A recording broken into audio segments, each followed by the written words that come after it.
And welcome back to Space Plex Vintage Game Room. I'm your host, Alex G. And with me this evening, we have Matt Riley. How you doing tonight, Matt? I'm still fantastic. All right, that's good to hear, good to hear. On this episode, we're going to take a look at Spider-Man, the video game for the arcade. Now, Spider-Man, the video game, was released in 1991, developed by Sega, and based on the Marvel comic Spider-Man. This game is essentially a beat-em-up. It's funny to me because I look back and I played through this game and I beat it. And a couple of things stick out right off the bat. It looks like a comic book, which is good. The graphics are pretty good for 1991 standards. But this game wasn't one of the better beat-em-ups. There were other beat-em-ups that came out roughly around the time that I thought were better. It would be Final Fight, even Double Dragon. It came out in 1987. X-Men I thought was a better game. But this game got pretty high praise when it came out. And, it went from a side-scrolling beat-em-up into a platform. It kind of zoomed out and made your characters really small and went to pretty much a platforming game, which is an interesting concept. Now, the game was divided into 4 acts, and you were to fight various villains throughout the game. So the villains include Kingpin, Venom, Dr. Octopus, Electro, Lizard, Scorpion, Sandman, Green Goblin, Hobgoblin, and then the final boss is Doctor Doom. Which is interesting to me because Doctor Doom in 1991 had probably lost his standing as the premier Marvel villain. If you read comic books in the 80s, Doctor Doom was your man. Like, he was the bad guy. But eventually he was overtaken by guys like Magneto and Thanos and some of the other villains. And I think when we look at Doctor Doom in general, he's really tied to the Fantastic Four, and so that's why you'll get a lot of media with him because I don't think anyone at this time is going to touch a Fantastic Four movie because they've all been bad. There's never been a good Fantastic Four. Now, this is a 4-player co-op, so you can be Spider-Man, obviously. You can be Hawkeye, which is interesting. You can be Namor, the Submariner, which is weird to me. And then you can be Black Cat, the only one of the 3 characters that make any kind of sense here. Now, Spider-Man would often team up with other heroes, but, when you think of, hey, Spider-Man's teaming up with somebody, you don't think about Namor, the Submariner, or Hawkeye right off the bat. I think you would be more, it'd be more appropriate to have Daredevil in this game. Where the hell is Daredevil? I know Punisher got his own game, which we'll review at some point. It's actually really good. But yeah, it's strange to me that you would have Namor. Now, I'm for one happy that Namor got into a video game because, again, you don't see a whole lot of Prince Namor around. Again, he's also tied to the Fantastic Four, so you're not going to get him much in terms of the MCU or even in modern-day comics. He's pretty much relegated to a C-level hero or anti-hero. Sometimes a villain, but depends on his mood that particular day. One of the strange things that also stands out to me is the first boss you fight is Venom. Now, this is 1991. Venom is at his height of his popularity. But the strange thing to me is that after you beat Doctor Doom, who's the final boss in the game, you fight Venom again for no reason.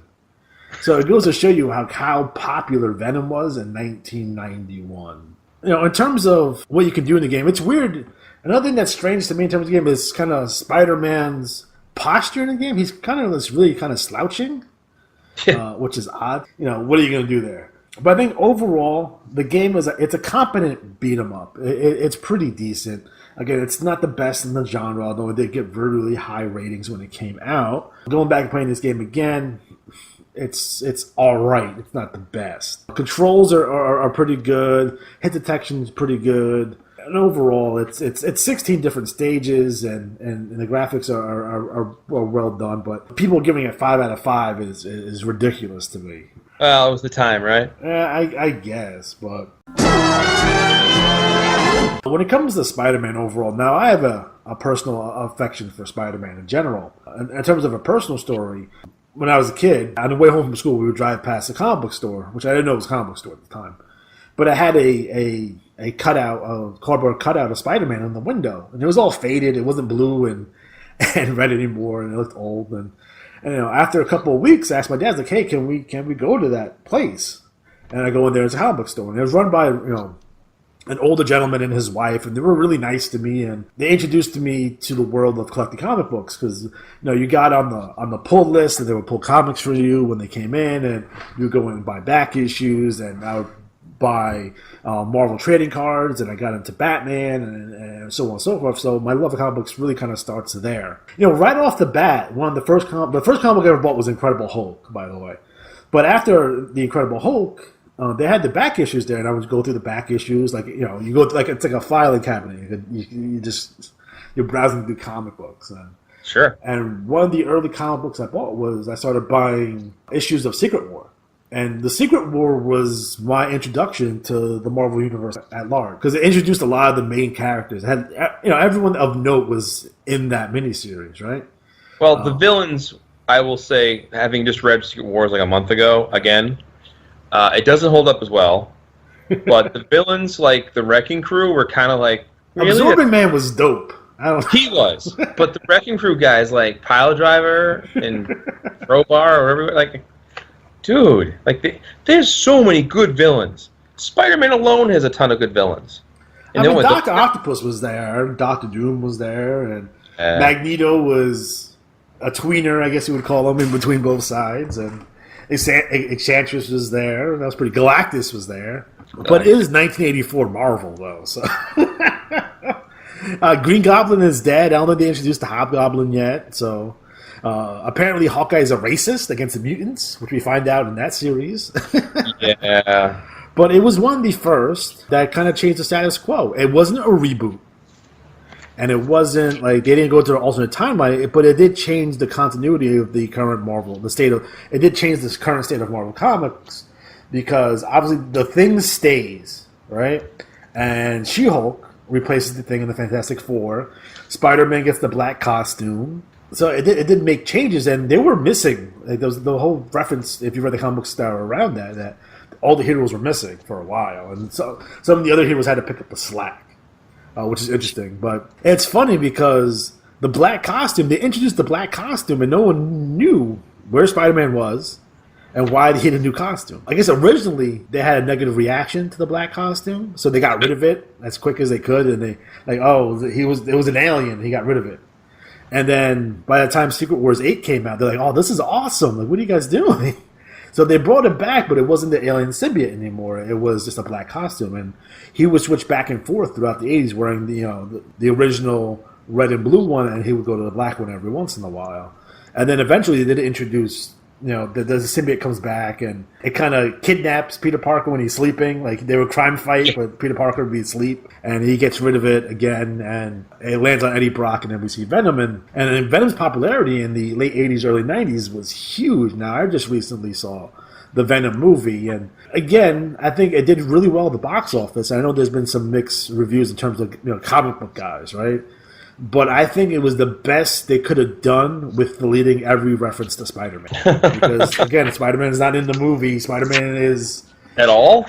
No, not at all. And he's super important to the origin of Venom. You know what I mean? So... Okay. Like, there was there's some vague references, like Eddie Brock was in New York prior, and he got fired, and they didn't really tell you why. And I think there's a reference to John Jameson as the astronaut, because... J. Jonah Jameson's son was an astronaut, but they kind of called him, I think they called him Jameson and they called him John. But they don't put two and two together.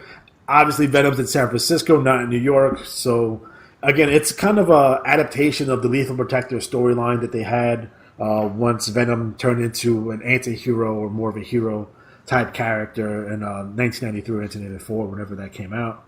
But he was super popular. And, he's been through, I guess now you would see a resurgence of Venom since the movie came out, because, the character of Venom, he's fighting other symbiotes. He had Carnage come out, and they're the planet of the symbiotes, and eventually Matt Gargan becomes Venom, and I think Flash Thompson was Venom for a minute. Again, I stopped reading comic books in 1995, so I'm not 100% sure on that. But I thought it was well done. Again, the best they could have done with deleting anything that had to do with Spider-Man. I don't know what this means for the MCU, if they're ever going to bring Venom into the MCU and what they're going to do there post Infinity War. So, we got to wait and see on that. But, Spider-Man in general, again, I was a big Spider-Man fan as a kid. One of my favorite shows of all time is Spider-Man and His Amazing Friends. Because it had Firestar and Iceman. And it's Marvel Animation or Sunbow, who also did G.I. Joe, and they did Transformers, so they're in the same style. They're drawn the same way. They could literally be in the same universe.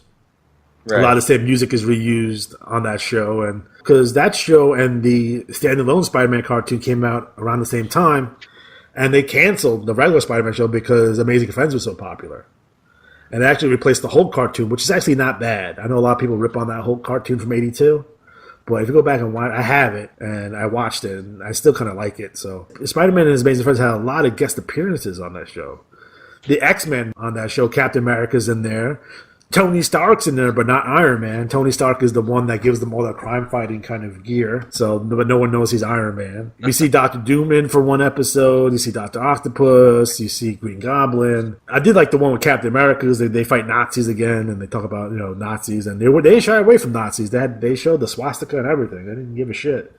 And it's a really well done cartoon. It's a lot of fun. Again, it's just like it's a different era of Spider-Man. Like, I'm so used to like Todd McFarlane Spider-Man, like early '90s Spider-Man. And it's just like it's a different Marvel universe at that point. And it's before like the really big boom of X-Men.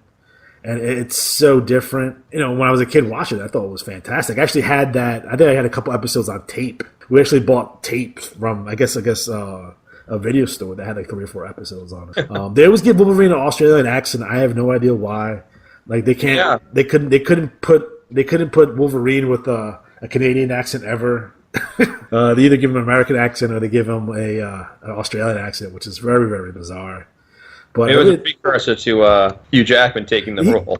Is he the most appropriate person in a role for a comic movie that you've ever seen? Like, he is Wolverine. Like they're gonna have to recast it at some point, and I feel bad for the next guy coming in because they nailed the casting on that one.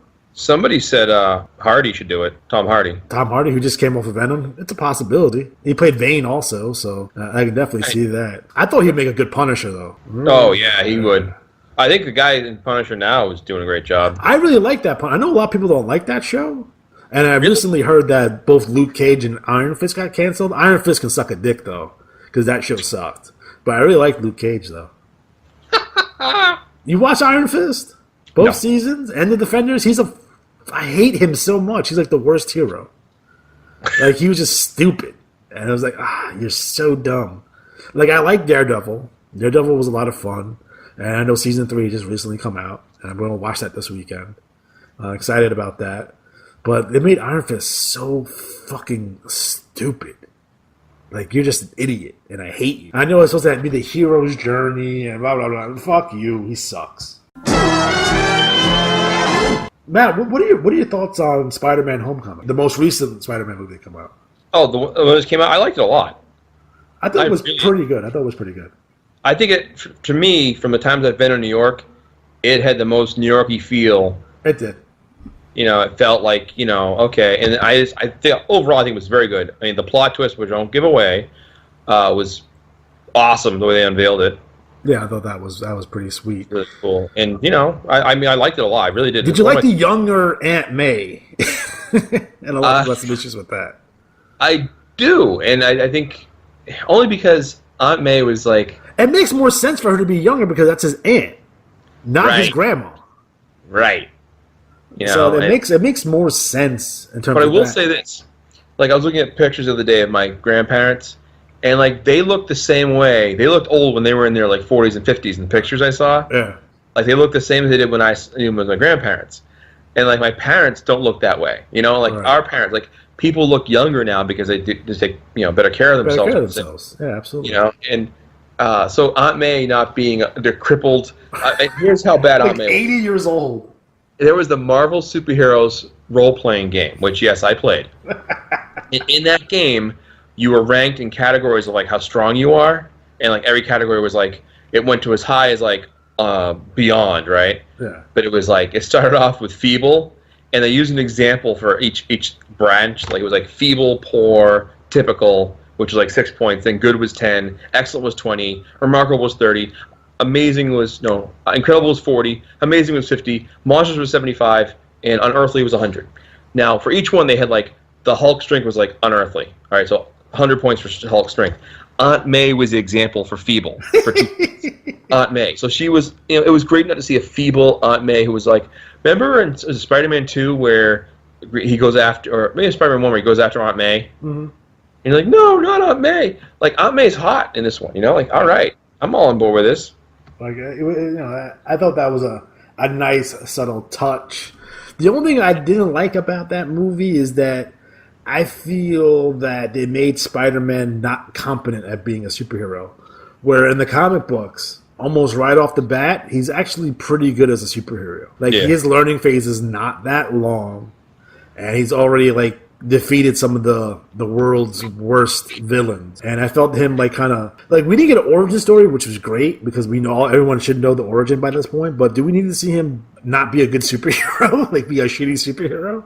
Yeah. Like, no, he's like the whole concept of Spider-Man is that as Peter Parker, he's awkward and he's shy and he has all these problems, but as Spider-Man, he's confident and he is a smartass and he's really good at being a superhero.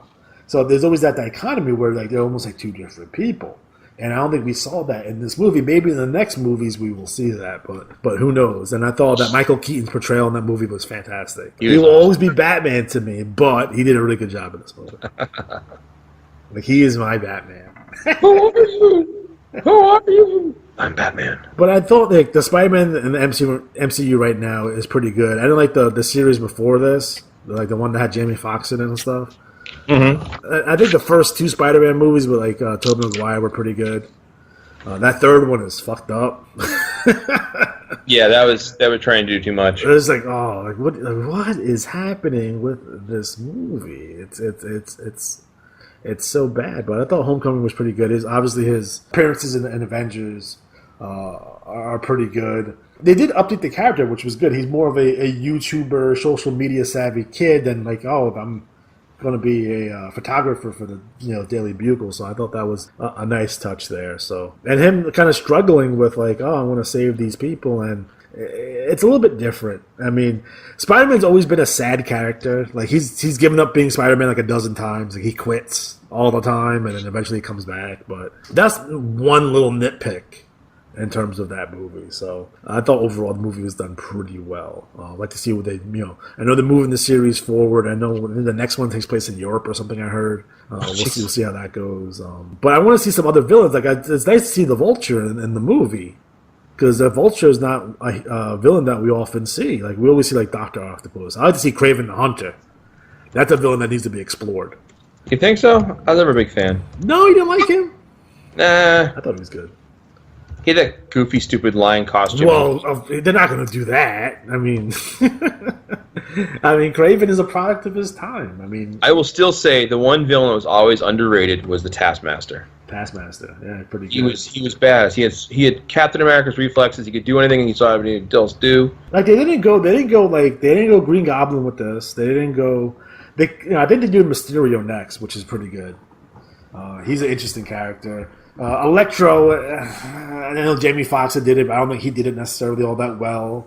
And Sandman was done poorly in the past, so maybe they will go back and take a look at Sandman again. But Spider-Man, much like Batman, has so many villains that you can do 5 or 6 movies before you even reach Green Goblin. You can do Lizard, you can do Doc Ock. There's so many, and there's a lot you can do there. Tombstone, and you can bring in the Kingpin if you really wanted to. That's the weird thing about the Netflix series, because they technically take place in the same universe as the movies, but Daredevil is often associated with Spider-Man because they're both like street level heroes and not fighting cosmic beings for the most part. And I like to see Daredevil Spider-Man team up like we used to see in the comic books all the time. Right. Because Spider-Man, I think, is closely associated with the Human Torch, Johnny Storm, but you're not going to get him because he's part of Fantastic Four. Right. And Daredevil, and the Punisher, too. Obviously, the Punisher debuted. The Jackal is an interesting character, and the Chameleon is another character they can bring in. That's pretty sweet. You can do some things there. Spider-Man villains? Yeah, I think there's so many good villains. I think that's what's nice about Spider-Man is because he was kind of street level, he could fight these lower level villains that are kind of one-trick ponies. Did you ever read Captain America? Yeah, in the 80s. When they did the Sin Eater series? Yeah, that was a big fucking deal. It was, and I always thought it was really well built up, but the payoff was kind of weak. Oh, yeah. But I remember the one scene where like all these low-level, like I call them like ex-Spider-Man, like low-level like villains were at a bar, And they're like, we got to get this guy. He's killing us off. And like the bartender's sitting there making drinks. Like, what do you think, bartender? He's like, I think you should all eat lead. And he just put them all away. And it was so cheesy, but it was perfect. And of course, his thing was always justice is served was his tagline. But I remember he killed off, like, half the guys he killed off were like Spider-Man one-shot dudes. Like, you know, the Mothman or whatever it was. Like, you know, terrible gimmicks in wrestling gone awry. Yeah, Spider-Man always had that tie to wrestling too, which it made more sense if he was a wrestling fan, by the way, because obviously, you know, in his debut, he goes out and tries to wrestle. So, right. I mean, they had the famous scene with him and Randy Savage, like, Bonesaw's ready. Bonesaw's ready! Bonesaw is ready! Which is awesome. But I think Spider-Man, I know throughout the years, I think for me, Spider-Man's the reason I stopped reading comic books too. He's what got me into comic books, and he's what ushered me out. Because by the time the Clone Saga had happened with Ben Reilly, and at first it was like, oh, Ben Reilly's really Peter Parker, and Peter Parker all this time was the clone, and that kind of, you know, I was kind of bad out of shape about that, but they actually reversed it back the other way. It's like, oh, Spider-Man that we knew this entire time was a fucking clone. So you like since the 70s, he was a fucking clone. I missed all that, thankfully. Yeah. But they actually know Ben Reilly is really the clone, and blah blah blah blah blah. And they brought it. Who the hell's Ben Reilly? Ben Reilly was a Spider-Man clone. He survived, I believe, if I remember correctly, and I'm going off of 1995 memory. You know, in the 70s, Spider-Man fought a clone that was created by the Jackal. And Spider-Man had throw him in the smokestack and blah, blah, blah. And they thought he was dead. And he actually survived, and he went on to be like a hero, but he was like, he had amnesia or some shit, and he would travel the countrysides, and eventually he did come back. And they had a bunch of Spider-Man clones who were coming after Spider-Man and that kind of shit. And he was the only good one that helped him, and and then he became the Scarlet Spider, and blah, blah, blah. And the whole storyline was weak, and then they brought back Peter Parker's parents, and they were like S.H.I.E.L.D. agents, but they were clones, and it was fucked. What? Yeah, it was fucked. Dude. And, I mean, that's how bad it was that it literally was like, I can't buy comic books anymore. I will tell you, my moment like that was the whole Fall of the Mutants. Ah, yes. Fall of the Mutants, this fall, mutants will die. And it was like, okay, great, okay, this is cool. Oh, they take Angel's wings and they kill some Morlocks. Well, that sucked. Yeah, thanks for the build-up, guys. That was great.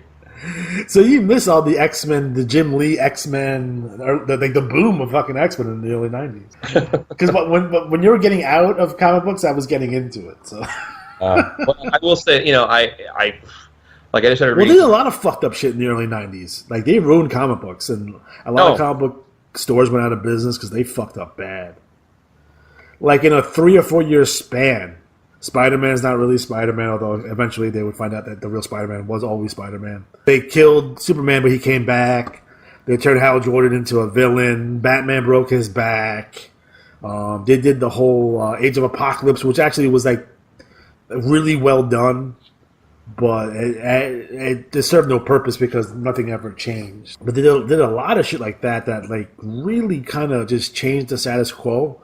It wasn't gradually. It was like just boom, everything's different. It was like, what the fuck? They did it so much better with like Crisis on Infinite Earths when they changed everything, but they started having to do those like every 5 years, and now you're talking about modern comic books, is they'll reboot every 5 years. Pretty much. Like, they'll do Flashpoint, or they'll do something else, and they'll do this big event, and then, whoever's died comes back, and shit changed. Like, they brought back everybody. They brought back Jason Todd. And it was like, seriously? There used to be an old comic book joke that the only people that stayed dead in comic books were Jason Todd and Uncle Ben. But it was completely ridiculous. And obviously the comic book, the speculator collectors, like, I remember people getting X-Men #1, right?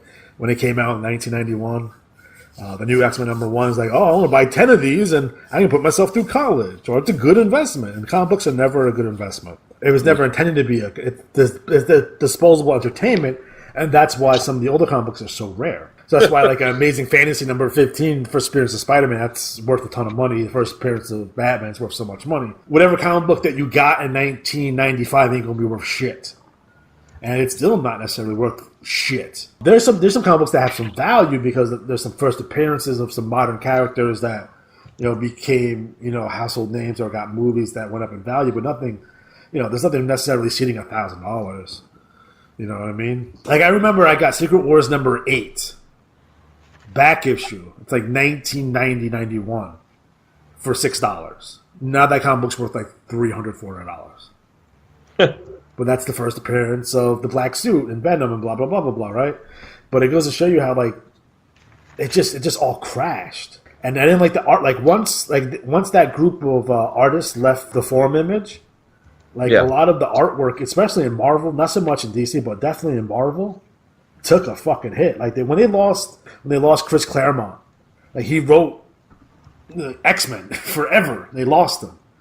Jim Lee was a great artist, and a lot of our modern interpretations of the X-Men is based on the Jim Lee artwork. Todd McFarlane's Spider-Man, Peter David's The Hulk. Those are all like really good artists, and they all left at the same time to form this new group because they weren't getting their fair share in terms of royalties and credit. So that hurt the overall industry to the point where a lot of comic book shops, you don't see a lot of them anymore. No, like a lot of them closed down. Like there's one within 20 minutes of me, and I live in a fairly densely populated area. There's one within 20 minutes of me, and that's about it. And then there's a big comic book, Fourth World Comic Books, and that's about a half hour away from me. That's probably the preeminent comic book store. But they don't sell just comic books; they sell action figures and a lot of nostalgia, vintage stuff too. But a lot of people who opened up comic shops during the boom during the '80s, that shit imploded, and they all went out of fucking business, and it was sad to see. It was sad to fucking see, and I think it's a lot of it has to do with Spider-Man, and a lot of it has to do with Superman. Death of Superman, everyone bought 20 copies, and then it wasn't worth anything. Like, way to go. It's like you can't do that. You can't. Now the way they do it, and they did all the stuff with the hologram covers, and they raised the prices to $4, and the chromium covers and all that shit. Now the thing they do now today is they do variant covers. So you'll get a fresh Batman #1 that will come out like next year. They'll do like 12 covers for it, different ones with various artists, and they'll do a Comic-Con exclusive, and they do this big comic book chain exclusive, and people try to collect them all, right? Instead of trying to collect like 12 the same comic book with the same cover, and they'll do limited edition ones. Like they'll be like, oh, there's only 500 of this cover, and that's how they get the collectors now. They'll do those kind of covers, but the 90s, man, that was all about holograms, and they put holograms on fucking everything. And I remember that. And it's $4.95 a comic book, and it's like, where you get a $10 allowance, and back in the day, you were able to buy maybe 15 comic books for with $10 when they were like 50 cents, 75 cents, even $1. Yep. And then either $3, $4, $5, and you're like, shit. It's like you're not getting a whole, you're not getting a whole lot of bang for your buck. Right. With that, and it was definitely disappointing to see that bubble kind of burst, and now comic books, sales are, they're not their lowest that they ever been, but they're trying to get into the digital age now, where now you can get directly from Marvel, you can put it on your Kindle or your tablet and read it that way, and physical comic books are rapidly becoming a thing in the past, minus your special variant covers, or a lot of people are doing the graphic novels. So they're taking a particular story and putting it together and making a hardcover graphic novel. Is how they're making money now too. Right. They're reprinting some of the older ones, so they'll do a Secret Wars omnibus with directors, the director's cut, and they have interviews in there from the people who created it and that kind of stuff. But in terms of going to your local comic shop or going to your local pharmacy and picking up a comic book off the rack, those days are rapidly going down. So it's a sad sight. But I think in terms of Spider-Man, why do you think Spider-Man, who's basically been the #1 hero since his debut in the '60s, why do you think Spider-Man has endured the test of time? I think because he's just a character people can relate to. He's young. He's not. He's mouthy. Like a lot of the heroes have very, I would say, outlandish. It's like he's bitten by a spider. It's like, okay, gets his powers. I remember there's a variety of ways. Like either he shoots Venom from his wrists, or they're web shooters. Which side do you fall on? Do you prefer the web from his wrist? I guess I'm a traditionalist. I like the shooters. Okay. Because essentially, he has super strength. He can stick to walls. He has a spidey sense, and I remember when he had the Spider-Mobile, which is ridiculous. But I do like the fact that, and I don't think they really kind of reference it. I guess they reference it a little bit in the movie, but Spider-Man's a fucking genius. He's a fucking genius, and I don't think they necessarily kind of hone in on that fact in terms of the latest Homecoming movie. That I think they reference that he's smart, but no, he's like a legit fucking genius. Depending on what era comic books that you read, I think the current comic books have him on par with Tony Stark and Mr. Fantastic in terms of a genius level. Right. That might be a little high for him, but I think one of the reasons why Spider-Man has endured is that he was really the first superhero that had problems. Like, I'm a superhero, but I got to figure out how to pay this rent. You know what I mean? He has trouble at work. He doesn't get the girl often, especially early on, where he was a nerd. And he does end up with a super hot model wife and Mary Jane. But, it took him a while. And then, I like Spider-Man not as the 16-year-old kid. And he wasn't that for very long in the comic books. Like, he was out of high school pretty quick in the comic books. And it's been a lot of focus of Spider-Man in college, which a lot of his premiere stories happened while he was in college and when he graduated as a young adult. So they always go, and when they put Spider-Man in the movies, I always feel that they always put him back in high school where, it's just a preference on my, like, I want to see him more as a grown-up than as a little kid. Yeah. Because the majority of his run, he's been an adult. He was only a kid for that short time. So it's very interesting to me, how people portray Spider-Man like, oh, he's 16 years old, but he was only 16-year-old for so long in the comic books. He wasn't that. He's out of high school pretty quick. I did enjoy the Spider-Man animated series in the 90s that they did. I thought that was done pretty well, although it kind of concludes on a cliffhanger that does not get resolved because it got canceled. But I thought that show was well done. And again, you have a Peter Parker who's in college, not in high school, and he's fighting various villains. And they actually do a Secret Wars episode when they have all the other heroes come in. By other heroes, I mean Avengers and X-Men, and that's it. But it's abbreviated. And I'm kind of, to be honest, I'm kind of, I wouldn't use the word disappointed, because that's not accurate.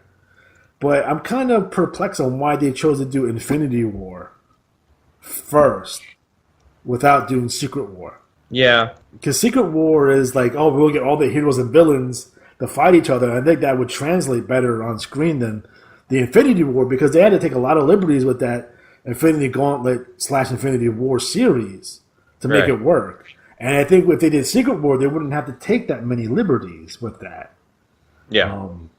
As they did with Infinity War. But I get it in terms of Infinity War. Like, I get it. Like I read Infinity Gauntlet. Like, I was in my prime comic book collecting time when Infinity Gauntlet came out. Like, I read the Thanos, like, I think it was a one-shot, or was it a miniseries prior to that, of him, like, started collecting all the gems and shit like that. And it was Adam Warlock who comes in and eventually kind of saves the day here, but I don't think they have access to Adam Warlock, because I think he's also tied to Fantastic Four, too.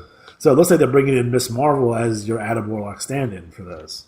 Well, if you watch Guardians of the Galaxy Part 2, the very end of it, they kind of introduce Adam Warlock. Do they? Yeah. They're not using them. I think they are. I think I read Infinity Gauntlet a few months back. Because the Infinity Gauntlet is not only a Thanos story, but it's an Adam Warlock story too. Yeah. Like, it's basically him and the Silver Surfer. Obviously, they don't have the Silver Surfer either. But that's the whole point. And at the end of the Infinity Gauntlet, Adam Warlock is the one that has the possession of the Infinity Gauntlet. The whole concept was Thanos trying to impress Death so she would fall in love with him. And that's why he snaps his fingers and he destroys or vaporizes half the universe's population. Yeah. But I'm curious to see how they rectify all this, and if they're going to bring in Adam Warlock. There's a lot of hype on Captain Marvel now, which is interesting. I saw a long trailer for that when I saw Halloween last weekend. I think it's going to be good. Yeah. But like, her story is kind of, are they going to do the Kree Skrull War? Like, this, are they going to do that? Because that's interesting as fuck too. I think they are, because in the trailer, you kind of see it. And then she punched that old lady. You think she's a I do, and they show a quick flash of a Skrull in one scene. So they're in there, and I'm sure the Kree are in there as well. So, yeah. So it's like that's interesting, and I know that I think that's the Captain Marvel movie takes place before Infinity War, because I think the Ant-Man movie does that too, where it takes place before. Yeah, the Captain Marvel movie happens in the 80s. Okay.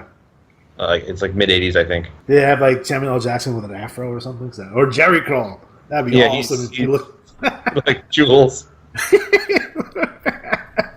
What did he do? I was walking the earth and decided to become Agent of Shield.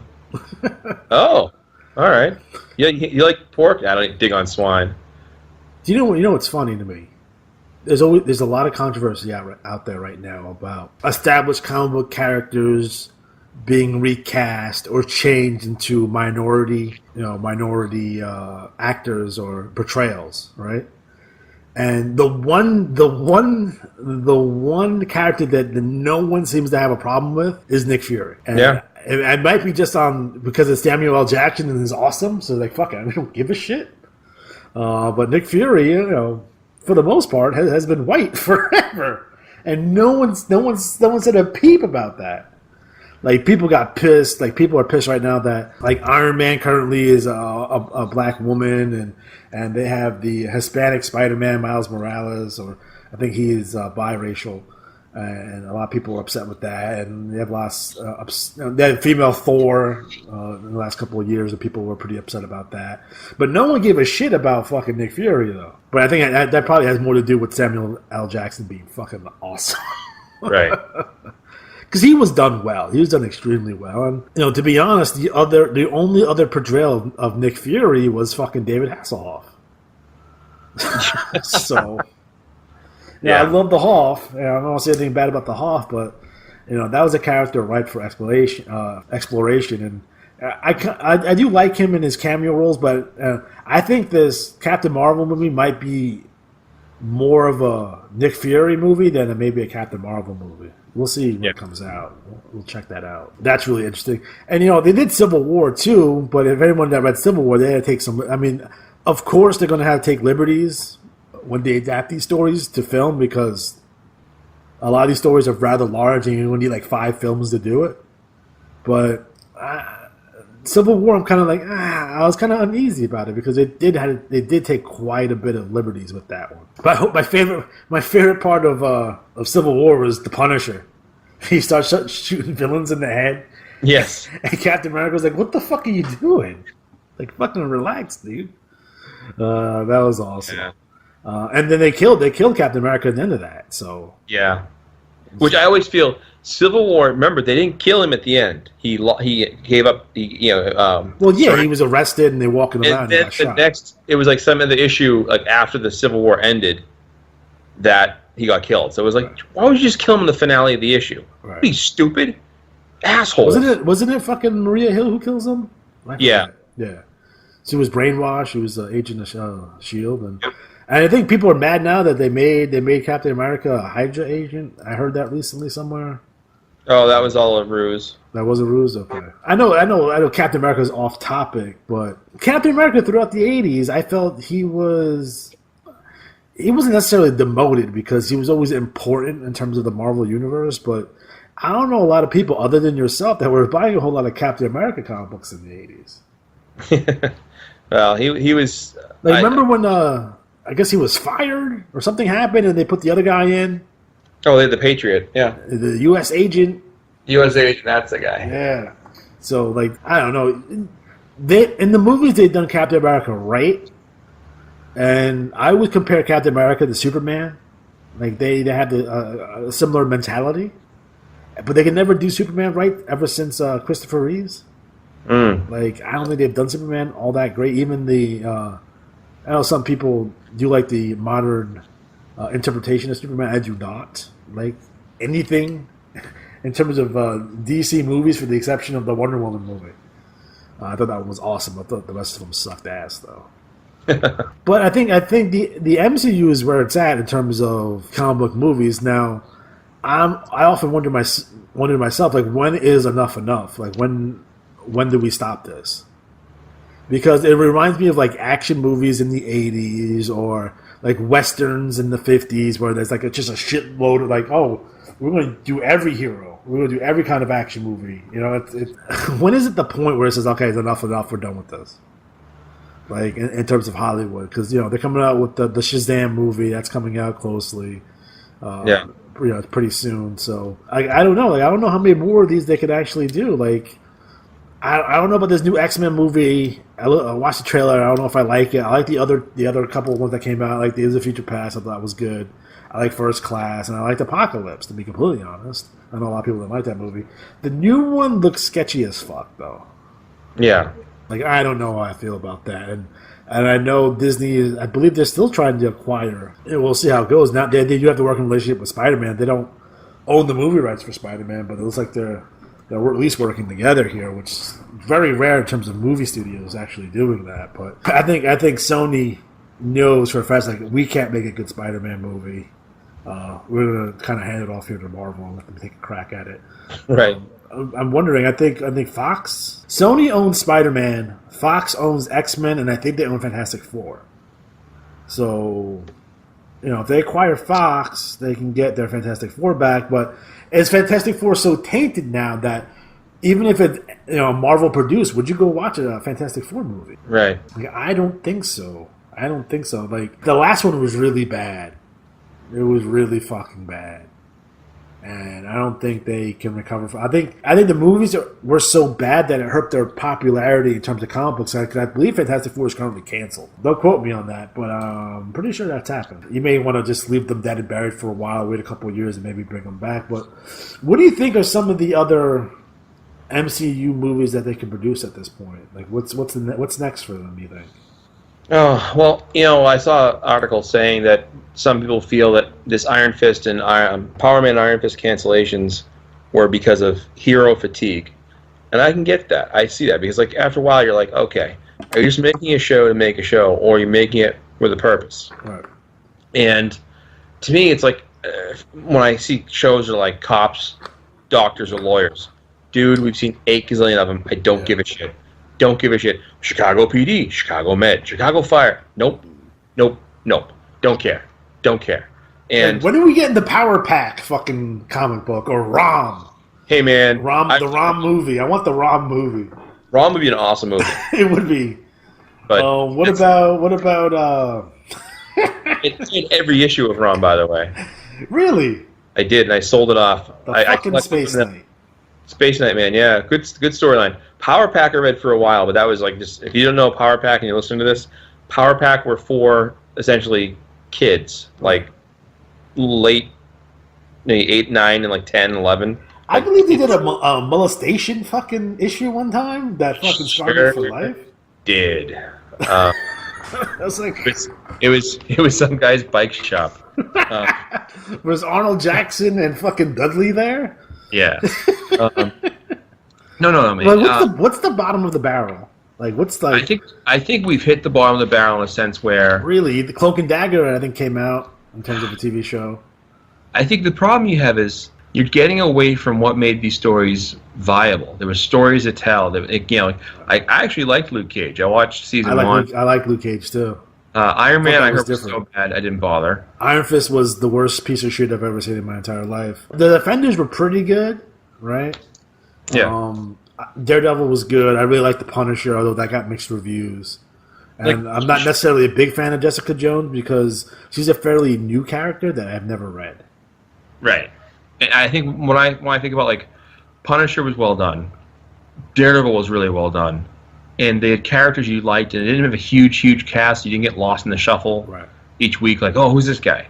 I think if we had to think of what's coming out next, I think if you see, like, West Coast Avengers or Great Lakes the New Warriors? Like, if you saw Alpha Flight, we know we're probably getting to the bottom of the barrel. I liked Alpha Flight. I read it. Like, it was not a series. It's not a movie. No. You think they do a Morbius? I know. Like Morbius, maybe bring back Blade. No, they're doing Morbius. That's a movie coming out. No, get the fuck out of here. I'm not kidding. Google it. Shit. Coming out. I think Jared Leto plays him. Yeah, because he did such a great job with the fucking Joker. Yeah. We went with some heat for that, I bet. We went with some heat. They're coming out with a Joker movie with, what's his face? What's his name? Jack Phoenix. Yeah. It's like... See, here's the thing. They'll keep making these movies as long as people keep buying them. Yeah, they keep on making money. I mean, like, I think a lot of people... I know Expendables made, a lot of money, but I don't think people are really into action movies like that anymore.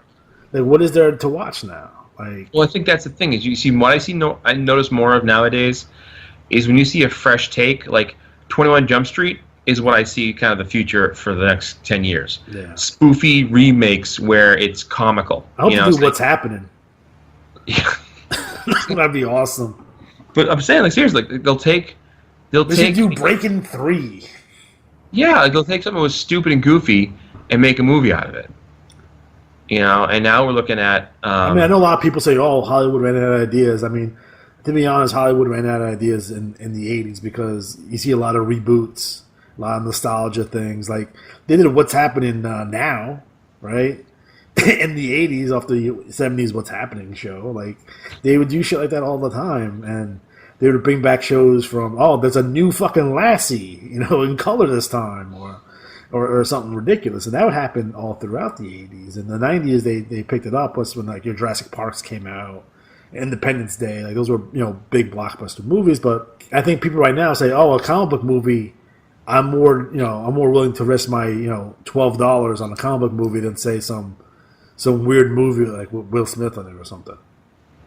Or like a Kung Fu flick or, a Matrix-style movie. Those movies, I'm surprised they haven't brought that back. They brought back Jurassic Park. Those actually are not bad, though. Well, I'll give you an example. They can do it correct sometimes. For example, I grew up, my dad always made the claim, he's always felt that if Battlestar Galactica came out before Star Wars, it would have been the big hit. Because the technology was very similar, the storyline was solid, and it wasn't terrible. Well, they did a remake of that was excellent. And it showed if you put the writing in and make it really worthwhile read, or watch, I should say, people will watch. And I think that's an example of you can take something, 21 Jump Street, 22 Jump Street were funny. And the thing that 22 Jump Street did really well is they answered there'll be a third one if you watch the movie. If you haven't seen it. Have you seen it? No. Okay. I saw 21 Jump Street. I didn't see 22 Jump Street. Okay. 22, they're in college. So at the end of 22 Jump Street, they get reassigned, and he's like, you're going to barber school or something like that. And they're like, no. And then they have this music playing in the background. I forget the song, but during the basically the credits, essentially, they show 30 different schools they get sent to. And it gets more ridiculous. They get chef school, space school, religious school. It gets worse and worse. Barber school. It goes bad and bad and bad. But it plays the joke out and kills it. Okay, we're done with this. And that's great. You don't need to beat a dead horse. I think the problem with superhero movies is the same thing I always had a problem with. When I read Captain America, the first comic book I read, there's two of them actually, the barbershop I went to. One was Captain America, where he was fighting the Red Skull in a battle to the death. And the second was Rom. Well, I read Rom for you. I loved Rom. It was a great issue. It was the issue where they kill off one of the Space Knights. And it was a really powerful issue. And he was fighting Galactus, trying to save his planet. It was really interesting. Well, Captain America was fighting the Red Skull in a battle to the death. And I read Captain America for 15 years. And in the big 400th issue or 500th issue, it was some big issue. Who's he fighting in the battle to the death? The Red Skull. And I wrote a letter into Marvel, and I'm like, I can't believe you're doing this. I've been reading this for years, and after all these years, it's the exact same thing. Don't be afraid. Captain America was never getting laid. He was never doing this. It was always oh, I gotta be loyal. It just was so stupid and hokey. It was you had all these potential great villains, and you didn't do anything with them. And that's what got me. I wrote the whole a whole 3-piece part that was here's 3 villains you could have had storylines with. Taskmaster. There was the Patriot Smasher. It was all these things were really, because the Smasher, I think what was he called? Patriot Smasher? He was called something Smasher. Flag Smasher. Flag Smasher, yeah. He was essentially a neo-Nazi type guy. You could have this whole angle with the Nazis in America he was fighting, a whole new which... Skinheads were a big deal in the 80s, remember? Yeah. They were on Geraldo all the time. And that's the thing, is they could have done that and made him fresher than just a stale old roll out the villain of the week. And I think that's the problem. They did better. They did better by Iron Man in the 80s, because they did the whole demon in the bottle, and then Then when I started reading Iron Man, it wasn't Tony Stark. It was Rhodey. Rhodey was Iron Man when I first started reading him. One of my favorite, I still have it actually. I have 3 comic books I had from when I was a kid. One was Iron Man Annual number 7, and it was a story of Power Man, who was the failed supervillain, and how he kind of becomes a Goliath, or I forget his name at the time, but like he becomes basically, he gets repowered, and he has to go after Iron Man. And it's really well done. But they have times where they've had glimpses of really good stories. But the problem is that I think they get so wrapped up in the idea of like, well, we can do these, well, are you going to do them really well? Just take your time. Instead of doing 4 movies, do one that's amazing. And that's what I have to say about that. I'm just saying, I can't wait for that Power Pack movie to come out. watch tomorrow. They're like, oh, here's a new trailer for the Power Pack movie. I'm like, holy shit. You reimagined it, though. It's. I'll tell you, this is the one movie, I don't want to give this away. I think it's actually one of my scripts I'm working on. The one thing they haven't done yet, instead of like Green Lantern's ring going to Hal Jordan, or the chemicals, or the spider biting a teenager, the Power Pack reimagined as an old age home. You wouldn't watch that to see like Robert De Niro as like whatever. It'd be hysterical. I'm telling you, that's probably gonna be the. You know what they're missing the boat? DC is not having that Guy Gardner movie. Yeah, Guy Gardner would be awesome. Fucking awesome. I would do Guy Gardner and Jon Stewart like as a buddy cop kind of type of film. Yeah, like that would be fucking sweet. Because I like their relationship and I like Guy Gardner because he's a fucking asshole. I will say this: if DC wants to salvage their shit, they can't. They gotta start fresh. I would do this. I would keep your cast who you have and your superheroes, but shift gears completely and do the DC. Oh fuck! Now it's out of my head. The big series where Superman's evil. Oh, that's a lot of different series now. Well, that's the Crisis on Earth 2. No. It's the one where the Injustice for the video game. Injustice, yes, from the video game, because that is actually compelling. That's actually done really well. I don't even read DC. I hate Batman. I'm bored. I'm bored by Superman. So many of their heroes never did anything for me. Flash, I kind of got into because it was good writing for a while. I read Teen Titans, loved like the Judas Contract, awesome. Yeah. But are their new shows going to blow too? Yeah, I like DC cartoons. Some of the cartoons are pretty good. Like their animated movies, like 95% of them are really well done. They did Injustice as an animated movie, and it was well done. But I'm just saying, like, they just can't make a feature film. No. Anyways, it's like between that and Star Wars, like every year it's the same shit. You'll get like 5 comic book movies. You'll get a Star Wars movie or maybe 2, and then whatever the fuck. But there's nothing new out there, and I think at a certain point it's all going to go fucking spiraling out of control, and it's going to be bad for everyone. But right now, comic books are in. Nerd culture is in right now. There was a time where you couldn't walk around with a Spider-Man shirt on. You know what I mean? As an adult, Nah, that wasn't happening for you. You weren't getting laid or nothing.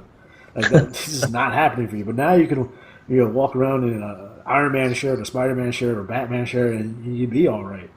I think it has a lot to do with the comic conventions, mainstream culture, Big Bang Theory. A lot of people don't like that show, but I think they made nerds more acceptable to a mainstream audience, and kind of embracing your inner nerd or whatever, and that kind of stuff. But in terms of Spider-Man overall, Spider-Man is the flagship of the Marvel Universe, and has been from his debut. A lot of it has to do with where he's essentially the first superhero that had problems, that had real-world problems, and his villains were mostly street level, and he was your friendly neighborhood Spider-Man, swinging through Queens and Midtown Manhattan, and I heard the new Spider-Man game for the PS4, which I have not played yet, and I tend to do that real soon. It's fucking awesome, so I can't wait to check that out. But in terms of this particular arcade game, I think it's an average side-scrolling beat-em-up. It does have about 16 stages. It does have some platforming stages. It has a great crop of villains. The music's alright. It's not the best. And then your allies is very strange. And I don't know what Namor is doing in there. Or Hawkeye. But, que sera with that. Right. But I think in terms of the overall, the graphics are good. It's 1991. It's a quality game. Again, I don't think it deserves 5 out of 5 stars, or they have 100% on this game in terms of a rating. I was like, y'all go too far with this. But the one thing I would never understand is why you face Venom twice, and after you beat Doctor Doom, face him again. But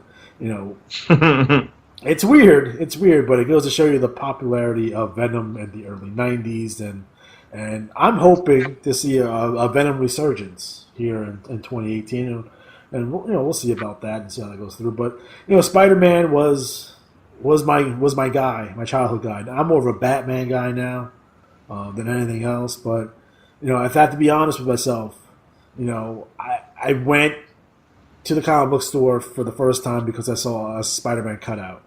I'm in love with the '80s Spider-Man. I love the black costume Spider-Man. That's my favorite look, even more than the classic costume. I like that look. And they really promoted the hell out of that black costume throughout the '80s. He wouldn't wear it all the time, but he would wear it quite a bit. And again, I am a product of the Secret War, and I really love that series. And if you guys have not read that series, go back and read it. It's fucking fantastic. I know there's a lot of good YouTube videos that kind of explains what's going on there. And yes, it was. I know it was created for a toy line, which those action figures are not the greatest. Superpowers are the better toy line, by the way. It came out about the same time after Mego folded, because Mego had the licenses for both DC and Marvel, and DC went to Kenner, and I believe Marvel went to Mattel. So those figures kind of suck. The Secret Wars figures kind of suck with the lenticular shields and shit, and Captain America doesn't get his shield; he's got the same shield as everyone else. So that's a really bad. It's not the greatest in terms of like the Toy Biz figures that came out in the late '80s, early '90s are far superior than the Secret Wars line. But I love the Secret Wars. I can't say anything more about that. So all right, guys. So we are officially out of time. So.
谷間の暗闇にキラリと